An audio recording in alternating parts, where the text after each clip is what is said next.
আমি না খেয়ে আছি এটা আমার কষ্ট না, কিন্তু আমার মা অনেক অসুস্থ আর একটা বোন আছে ছোট, ও কিভাবে না খাই থাকবে। কি বিক্রি করেন আপনি? আমি ব্রাশ বিক্রি করি। হুম। শুধু ব্রাশ? জি আমি আর কিছু শুধু নাই? না। কত করে ব্রাশ? 20 টাকা করে। তারপর ব্রাশ দেখি পুরো রয়ে গেছে, বিক্রি হয় নাই? কেউ নিতেছে না তো তাই। কাঁদতেছেন কেন? আচ্ছা শুনুন শুনুন, কথা বলি একটু। ঢাকা থাকেন কোথায়? আমি থাকি হচ্ছে মোহাম্মদপুরে। মোহাম্মদপুর থাকেন? জি।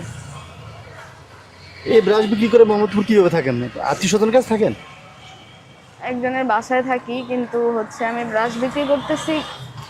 আগে একটা চাকরি ছিল, কিন্তু হচ্ছে চাকরিটা নাই, যার কারণে এখন আমি চাকরি খুঁজতেছি, কিন্তু হচ্ছে পাচ্ছি না। যার কারণে আমার কাছে যেই টাকাটা ছিল আমি এটা দিয়েই ব্রাশ বিক্রি করতেছি।